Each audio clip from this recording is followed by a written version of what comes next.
Hello, world, and welcome back to the Pulp. Today, we kind of have a repeat episode. Not really, but Amari, tell us the juice today. Yeah. All right. Today, the gist we're getting into is technology again. Basically, we have a friend known as Robot, and as you can tell by his name, he's very into technology, and he would like to share, his little expertise and give his little take on technology himself. And as always, we have our boy over here, Grayson. Sup, boys?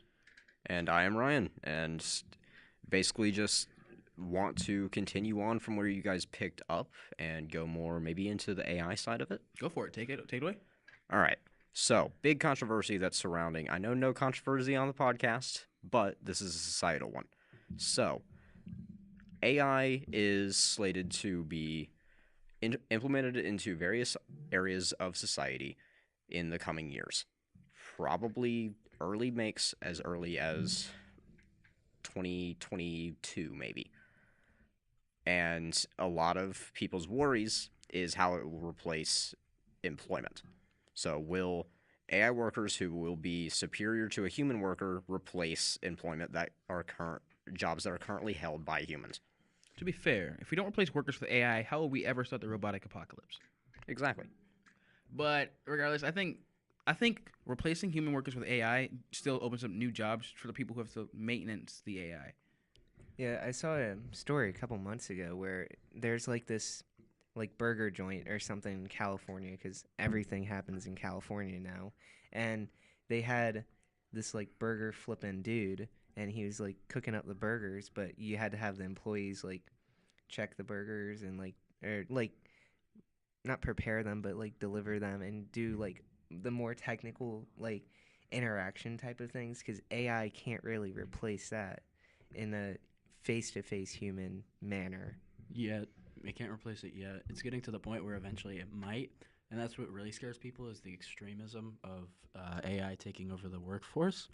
The manufacturing of fields and low-end jobs and stuff like that is the scariest one just because that has a large community in our career system right now. And it's an open market for people who are less fortunate. I think the easiest area to kind of explain how it all starts and look at as an example for it is look at a factory, for example. So if you have people in a factory that are doing whatever various task, people are limited. So you can't have a person lifting a huge amount of weight because they're limited to a human strength. Speak for yourself. I'm Superman, and I can lift up as many things as I want to lift up. I have no limits. Then, okay. Anyway, continuing on that, unless you're Amari with your godlike strength, Of course. then I drink Coke. of course, yeah, God juice. You are limited to what a human can do physically. So, if you were to replace workers like that with a non-human worker that can perform a task and do things at any other like higher strength than a human can, then it makes a human obsolete almost. And it would be more beneficial economically for the firms or for the company or for whatever the scenario is to replace the workers. Yeah, I mean, this might seem random, right? But we brought up Superman. Real talk, because that's and the reason I'm bringing this up because there's a huge dilemma that comes up with Superman. And every like comic, movie, or TV show that Superman is present, the dilemma always pops up where they're like, "Oh, why do we have police officers doing stuff when Superman just saves everybody all the time?" So kind of like a Robocop dilemma. Like there's the idea that automatons can take over the security workforce, and it'd be more secure since they wouldn't have opinionated views on communities, and you'd have less unnecessary shootings, or maybe more, until they work out the kinks. But yeah, You win some, you lose some. yeah, robots don't really have opinions yet until they get to the point where they do, and then we're all screwed. Because then robot for president, Yeah. It'd go from lizard people to robots, and then we have Godzilla Part 3, I think. I think Oh there's my already a third one. They're making a new one, I think, and it's like, I don't know, it's pretty weird. There's like 20 Godzilla movies. Yeah, now they're like befriending Godzilla to fight the other Titans. Needless to say, no matter which direction we go, we're getting taken over by robots. Yeah. Yeah, maybe. The Let's hope question they're hot is, robots. yeah, but the question is if we can live in harmony with them. So it's going to depend on how the equilibrium of everything is. But with the concern of the workforce being replaced, yes, that will probably happen. But think about the various industrial revolutions we've had throughout history. So the steam powered, Trainee boys. yes. So whenever you have an industrial revolution like this, you get to a point that you are implementing new technology that replaces jobs currently or previously held by humans. But we aren't in a complete decimated economy with no jobs for people because we have technology that does things automatically. Because not everything, it's not efficient to have a person do every single task that needs to be done. For sure. And like I said, with AI replacing certain jobs, there are jobs that come with maintaining the AI. And if we try to start putting AI in certain jobs, like for the populace, let's say we start having AI servers. Well, for every AI that you start to make, you need to have more people to make them, more people to replace them, more people to make the parts for their replacement, more people to program them, more people to keep them updated. Let's go the dystopian route. What happens with hackers and cybersecurity? Hackers they adapt, overcome, whatever the meme is.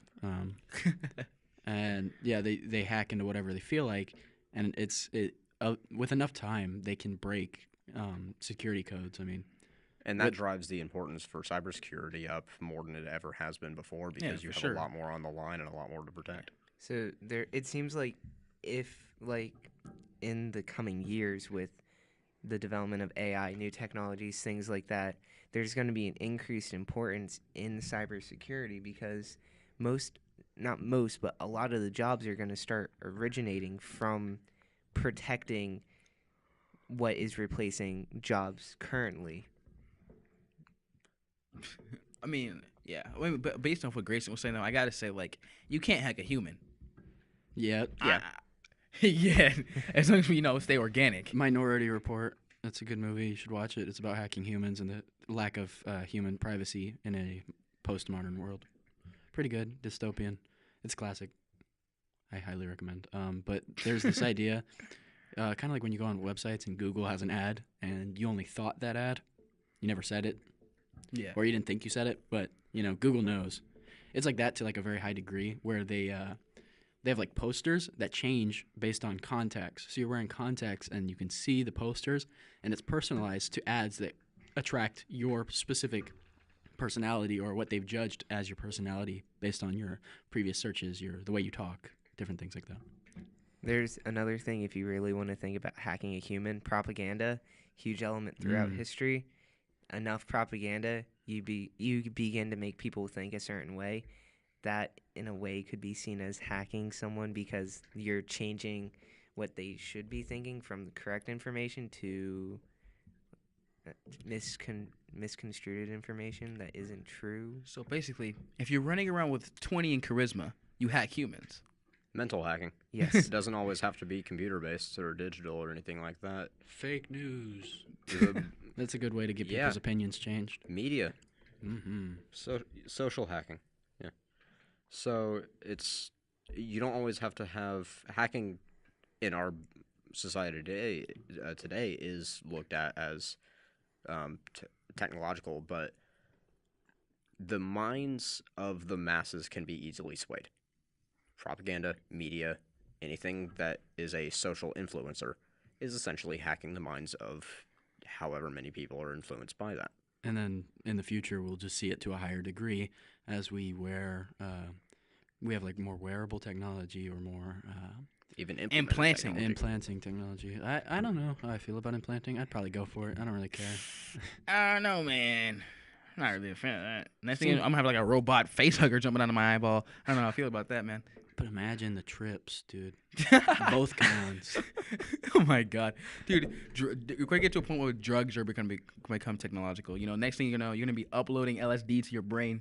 All I want is a moving tattoo. A That'd moving be tattoo. so cool. It would be cool. Yeah, that would be cool. And then I'd get skin cancer and die. But it'd be cool for the 5 minutes of life I have remaining. Oh, Jesus. Actually, would it give you skin cancer? Because couldn't you just put small LEDs in your skin the way you put the ink in the skin? That's a great idea. I think we should copyright this and invest. Copywriting it now. Let's go to court. Just imagine, it's not only glow in the dark. It moves. And you power it with your nervous system. And then, you could base it off emotions if it's in your nervous system, based on anxiety and adrenaline count. You could base it off of things, and it could just be a face. Just imagine, like, high-tech emojis. I think we got an idea here, guys. Yeah, we do. I think we struck Let me gold. hit you with something, guys. As you know, there's this culture of people who like to call, memers, people who meme. Right. So imagine once the hackers who meme get a hold of your LED lights and start making, certain images appear up on your Obscene on Just your- imagine, like race car drivers and how they have, like, sleeves with ads on them. Yeah. And, like, there's ads all over their jackets and pants. Mm-hmm. Just imagine, like, wrestlers with advertisement tattoos. Oh my god. Like, just imagine Dwayne Johnson, sponsored by Nike. Just imagine you're walking around the street and then the Brazzers meme plays across your forehead. Oof. Memes. Memes. Yeah. He meant Pepe. Pepe. I'm very much enjoying how you're licking your lips right now. Okay, let's get back to the topic. A little bit too far off there. I get lost in his eyes sometimes. I'm sorry. What about romance games? Like the AI romance games that'll be in the future, so you can have your non-realistic girlfriend, and you marry your non-realistic girlfriend, and she becomes realistic through holograms. For whatever reason, I don't think I will ever be that desperate. I would. I am. Man, that would be. Just imagine, literally the girl of your dreams. Just imagine human connection. Eventually, I'll be able to touch it. Just you wait. Just you wait. I mean, okay, I'm gonna take based off of what you said with that, but go in a completely different direction in the sense of video games. AI in video games is notoriously stupid. No, that's gonna be scary. No. Yeah, have you ever heard of the Nemesis System?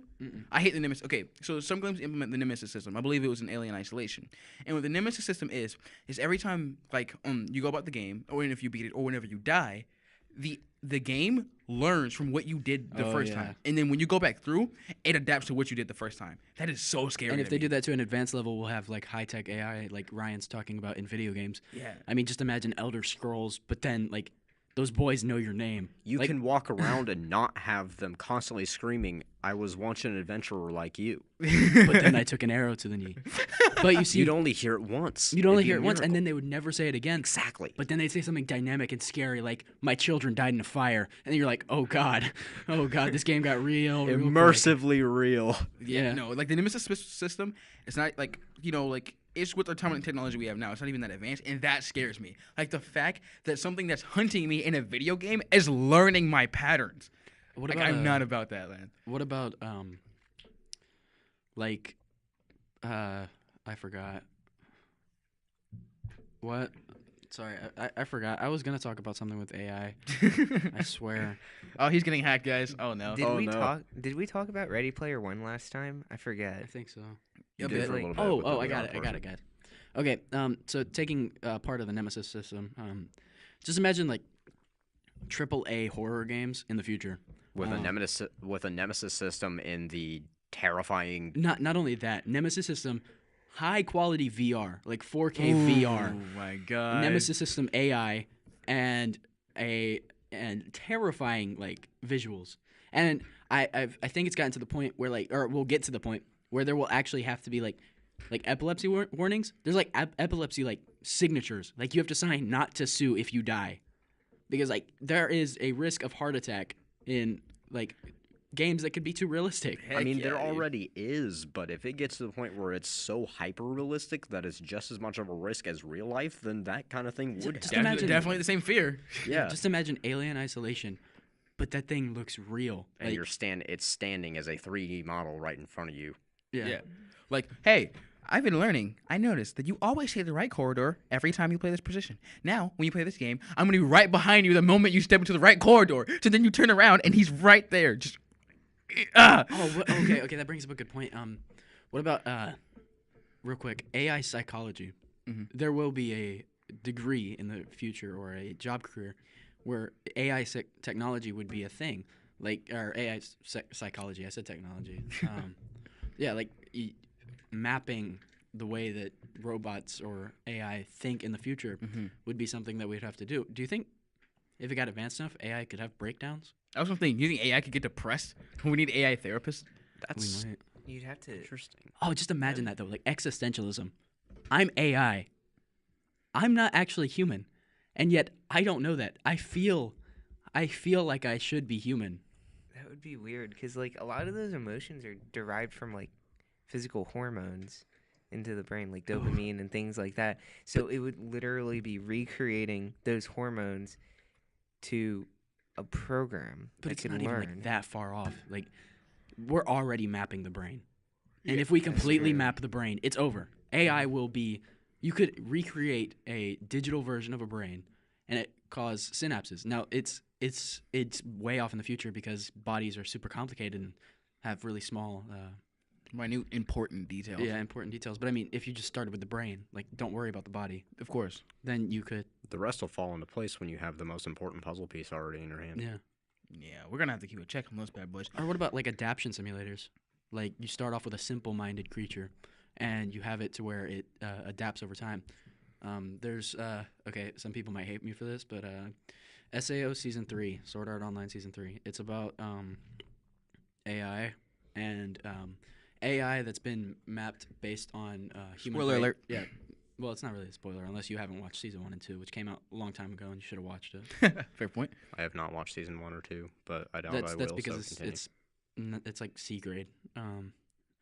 But it gets to the point where it's like they map brainwaves and they take that and put it into a simulator and they speed up the simulator to like 1,000 times, and so they see this civilization of like 10 people progress and become a civilization of thousands, and they it's really cool to like see stuff like that because then you could start and you could actually simulate the death of the dinosaurs or things similar to that. Yeah. Or even excuse me. Or you can like even just like use that to like plan out the possibility of certain events, and people start using that like for security and stuff. You know, like running a simulation of what would happen in this location if this were to happen, and then boom, you can prepare your security for that situation, and now they're better prepared if someone just has to run into the left door holding a pistol in their hand or something. Oh, what about like a Nemesis program, like a connected Nemesis program to where it predicts the movements of the enemy? That'd be cool. Like imagine like a Nemesis system integrated within like Your helmet, like yeah, I was thinking just like a security system for a building. Like, Yeah, that like could work. Yeah, you know, like home AI. like patterns of criminals and and break-ins. notice that every time someone breaks into this building, they favor this side. So as soon as like stuff then like you that. then you'd be able to address weaknesses with more efficiency. Exactly, Than you could that'd now. be really cool. And then That- you could make people safer overall. Yeah, and it'd just be it's safe for now until someone hacks the Yeah, system. and then the reverse will happen and they'll figure it out. We can just and mess they'll with people find and trap way them in a around. maze. That kind of Nemesis program, if militarized, could change the tide of a war immediately. See, the only issue is even if we do it first, the moment someone sees that we do that, they're would gonna be do it, copied. and then like That's- the world is just gonna be. That's You the same would reason why have- like That's true to a degree, though. yeah. World War II was a big culture shock. The only people who knew about the nuclear weaponry was Russia at one point, and then more people learned about it, some through experience. And then the Cold War happened. Yeah, and then the Cold War happened. So it's kind of like that because if we have another big war, what would the United States or any major power in the world release upon the planet? Because I mean, Yeah. they've been developing since. I would say like the Cold War isn't dead; it's just frozen. It's like that cold. Like it's something like they're still developing different technologies. I mean, Yeah. well, NASA funding stopped going to NASA. Where do you think it's going? They Oh. refunded NASA recently because they're gonna send. That's because they people made to those the secret moon. airplanes. They made Wonder Woman's invisible airplane. Bet. Fair. Yeah. Actually, I don't know if I should tell you guys this, but there's airplanes that you can see through. I believe it. There honestly. are. They can put cameras on the hull, Yeah. And then you wear a specific headset to see through. It's augmented reality. You can see through the jets. It's really cool. You can see through the floorboards. It simulates and maps the various videos. It would just be a and- real-time projection of all the images surrounding the plane to Yeah, basically that's what they do. So cloak they it. can actually see through their own body. The pilots can see through their own body and through the entire plane. So they can see everything around them. They just have to turn their head. Wow. Yeah, but like what you're saying with the nukes and stuff, I think it's like it's insane to think we developed a weapon so powerful back then that if everyone used it, the entire Earth would just be gone, decimated. So like you're saying, like we're continually advancing, especially like that. We were talking about integrating, like weaponizing the Nemesis system, like something to that degree would obviously just. I don't think the world should make a weapon like that. All right. Yeah, but there are benefits, and no matter what, if we don't make it, someone else probably will. Fair. We just keep it in our pocket, That's what the Cold War was kind of. It's just if we don't do it, someone else will. And then we stop the Cold War so we can keep our secrets. Well, technology is always going to be developing, especially in military, like in a militaristic manner, especially when you have global powers that are fighting for dominance. You're going to have development of technology because one wants to say, oh, I'm the biggest, the baddest. And then the other one's going to say, no, you're not, I am. And it's going to increase the rate of new technology being developed. That's how competition works. Let's you play think about Sekiro. Shadows Never Die. All right. It's time to wrap up. Thank you for listening. We appreciate it. This episode was technology and whatever we came up with in our small, beautiful minds. Yep. As always, thanks for listening. Like it up, comment. Yeah. I enjoyed. Thanks for having me. Of course. Peace out, guys.